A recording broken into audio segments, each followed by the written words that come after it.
Hello, I'm Kate Williamson and welcome to Keep It Clean, live from the London Cleaning Show. A podcast from Jangro that talks about the changing face of the cleaning industry. In this episode, we're discussing an issue that affects half the population, but is still too often overlooked: period dignity. Why providing the right products and the right environment in workplaces and facilities is more than just convenience. Period dignity isn't just about supplying products. It's about breaking the stigma, fostering open conversations, and creating environments, where people don't feel embarrassed to talk about their needs.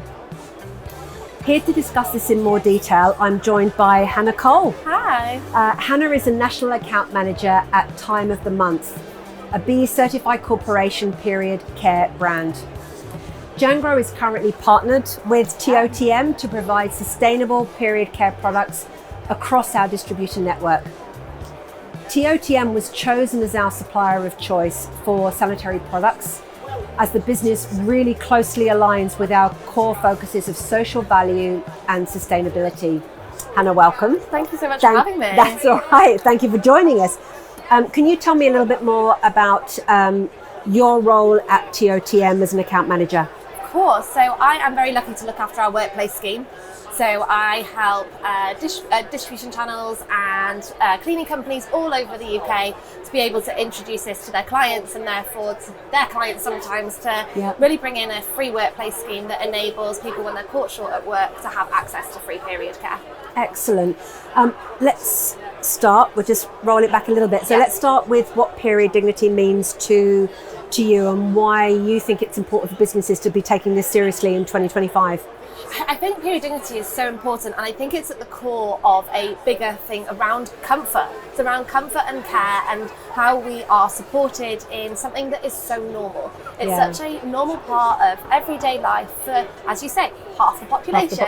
And therefore it's something where breaking down those stigmas, ending those taboos is how we start having that wider conversation. Yeah, and this is probably not a conversation that we would have had, 20, 30 years ago. So absolutely not. No, and we're finding that more and more within workplaces. Though it's people that are just willing to open up those doors, have those forum spaces, have working groups that are purely based around periods or menopause that are really starting to change that conversation. Absolutely. Look, I mean, you've touched on it a little bit. One of the biggest barriers to progress is embarrassment and discomfort. Yeah. From your point of view, how do we break those barriers to make it more of a comfortable topic of conversation for all genders? I think it starts from the very beginning, to be honest. We are starting to see it in workplaces. We're starting to see it in high school. But actually, quite a lot of the time, this conversation needs to start at school. It needs to start within our own homes. We did a Menstrual Matters at Work survey, and bearing in mind this is across our full community that are either buying our products or following us on Instagram. And the three top things that people said in workplaces were their main reason for embarrassment was discomfort. It was the mental health side of things as well. And so I think that it's important to start having those conversations much, much earlier. Yeah. It's stopping us from being broken into the girls go for the talk about periods, the boys go for the talk about sex, and they're not actually intertwined so that everybody learns. We have talks online and things all the time where men actually say, can we come to that? And it's like, of course you can. Why can you not? Because it's just that taboo around it. Absolutely. I mean, it's not something I spoke to my mum about, but I know that my sisters now have that conversation with their daughters. Children, so it has, it's changed an awful lot. Yeah, absolutely. I mean, I would never talk to my dad about it. Now my dad knows everything. So I don't know if he regrets that, but it's definitely a thing. Excellent. What role do you think business leaders play in all of this? How can they create an environment that's open, supportive? How can they take those steps to really create that culture within a business? Yeah, well, within our own company, I don't know how many people know this, but the founder of TOTM is male. And it's not something that's commonly seen, but that is because he launched the company to introduce a sustainable period care option for his daughter. So those conversations, if you are a leader and you're looking to inspire your workforce, then this is the way to do it. 66% of people in our survey said they were more likely to stay at their job if there was a period, either free period care or even just a menstrual policy in place. 66%? 66%. So if you think that that is looking at staff retention, if you want to take all emotion out of it, it's actually that level that you can really have an influence on your entire workforce just by having that conversation and just being open to the conversation. I did a talk last night, and one of the speakers there was saying that the boss just completely hit her down when she said she needed time off because she was feeling so poorly from the effects of her endometriosis. And so you think, just being open to conversation, you see a broken leg, you accept it, you do what you need to do. There's nothing different about periods in the workplace. It's just not necessarily externally you can't see it, but that doesn't sometimes. mean that it's not as painful. Well, actually, in some cases, it's more painful. So you talked a little bit about the fact that the CEO of TOTM is male. How do you think the period dignity ties into, sort of that broader gender equality and inclusivity efforts? I think it definitely plays a part in it, because everything has to start somewhere. This is something that's so simple. As we said, it should be a part of everyday life. We have toilet tissue and we have hand soap in the bathrooms. Period care should be there as an available product. By doing that, it opens up conversations. We've seen it happen. We've seen the effects of it. You see the conversations just continue naturally to be like, okay, well, if we're doing that, then let's have a look at our policies. What are we not looking at? So I think in terms of a gender equality, it's just opening the conversation. It's not necessarily being like that this is going to level up the playing field. It's more about how it's opening those doors to people feeling open enough to come in and say, can we look at having incontinence bins in the men's bathrooms? Can we look at having those things? So it's not necessarily gender equality maybe, but it's the wider picture of just comfort within the workplace. Why do you think it's taken everyone so long to get to this point? I mean, when you think as a society we've progressed in so many ways much earlier than now, why do you think things like this have taken so long? Do you just think it's about people being, like we talked about before, being embarrassed to talk about things like this? I think it is the taboo. I think it's because the taboo starts too early, it starts too young, and therefore the stigma around it continues. So the people that we see that are making the difference within the workplaces, it should be business leaders, but actually we're finding that it's the one person very much lower down the food chain that has got endometriosis or bleeds heavily and needs access to period care, but can't get it, so therefore has to start the little conversations through the organisation. I think if it was a more powerful impact of let's make a change, then those conversations, those changes would have happened a lot sooner. So it's kind of coming from the bottom up as opposed to the top down in all of the cases. And like you say, 66%. So there's a real drive for it. Absolutely. How can businesses support this? How can businesses support women's health? I think there's two parts. Obviously, I would be terrible to sit here and not say free period care is a great place to start. Talk about it. But free period care is a great place to start because it's a very simple switch.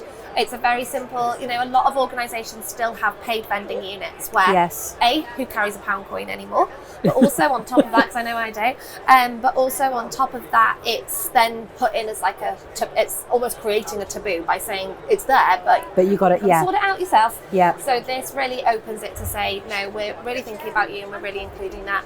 We do also believe it should be sustainable, but primarily the free period care is the key point. But then it's actually education. So a lot of what we do with our workplaces is come in to do free workplace talks. We offer pop-up stands and things like that where it opens the conversation between team members, and then you sometimes find we'll do a webinar and people afterwards will connect because they didn't realise that each other had endometriosis because they kept it quiet because it's a taboo subject, and then it opens it up more and more. So I think it's enabling for things to come in like the free period care, but then it's also being open to, okay, great, now let's get in a talk, let's do this, let's not let that conversation just slide down off the edge.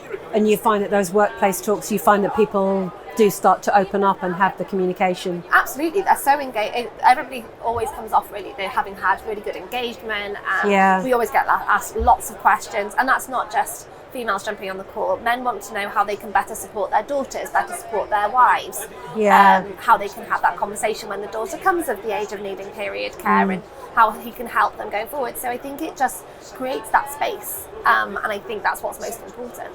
Absolutely. What do you think, I mean, again, we've touched on it a little bit, but what do you think some of the key barriers are for that prevent workplaces addressing period dignity? I think budget is a big one. I mean, Okay. it's this society, we're watching every penny where we can. Yeah. And so budget does tend to be one of the biggest reasons that when we've spoken to other workplaces. But I think there's also a misconception around how bringing in this period care is going to cost thousands and thousands of pounds, because they think they have to cover every single person for all of their period for the entire time they're in the workplace, where actually the reason for bringing it in is for that short moment. We actually say that on average, from what we've seen across the 10,000 sites that we're in, is that it's roughly 3 to 4 products per person per month, which when you add up the sums of that, is less than a cup of coffee a month, and yet somebody can breathe, somebody feels comfortable. Discomfort and embarrassment are two of the main reasons that people actually don't go into work when they're on their period, because they are so concerned about leaking or so concerned about not having the right products with them that then they just don't go into work. So you know, I think I read we lost 11.1 billion in the British economy last year to people suffering with endometriosis within the workplace. So that's like 11. So people want to be productive, people want to be in work, people want to be present, and so I think from that perspective, potentially the costs of of not having the products there, and then someone taking leave because they've not got access to it is going to so Hannah, TOTM focuses on comfort and sustainability when creating its products. From a purely sustainable perspective, why should a business consider eco-friendly period products like the ones that TOTM do? There's a few reasons. There's a few, the industry is owned by kind of 2 key brands, and the reason for that, it means that a lot of the information around kind of the conventional period care is missed out. So conventional period care contains up to 90% plastic. They also contain super absorbent polymers, which are tiny microbeads of plastic, which cause massive issues. That means that conventional period care takes about 500 years to break down. That's not even starting to talk about the fact they contain bleach, titanium dioxide. There was a study last year in America that found that 14 brands of tampons contained either arsenic or lead. So we're talking heavy metals in one of our most personal areas. So I think on a wider scale, sustainable period care has to be considered, because it's much more, the 100% organic cotton means that it's breathable. It's actually recommended by gynecologists because it's more breathable, it's more comfortable. But on top of that, you remove any opportunity for irritants. And so that's a big thing, is those irritants that are involved. So then if you switch that onto the workplace perspective, if you're trying to look after your employees in the best way, why give them a substandard product which could cause them further harm? Absolutely. When you could give them something that not only introduces them to something that could be better for their own period and they just didn't know about it, but also from a workplace perspective, again, you're just introducing that comfort. And period comfort is like our phrase for but it's something we're really pushing forward with, is making sure that people feel comfortable, not just in the period care, but talking about it as well. Absolutely. Jangro, as we mentioned, as of today, whole launch, has recently become a period positive workplace, which I'm thrilled about. Yes, incredible. I'm at an age where things often come at different times when they shouldn't.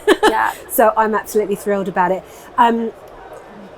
Why do you think it's an important step? What does it mean in practice for Jangro that we have become a period positive workplace? I think it's important because it almost sets the bar, what you're saying, and also you can practice what you preach. You want this to be going out to members and then going out onto a wider scale to the clients, but by saying like, this is the standard that we're setting for ourselves. But I think within organisations in general, having an accreditation or having a pledge that you're making is saying that we really stand behind, so your employees themselves also feel that they're empowered to have that conversation, because they say, I cannot tell you how much it's helped having it in my own workplace. It's such a different conversation to be having. But it's just setting that standard. It's saying like, we're doing it.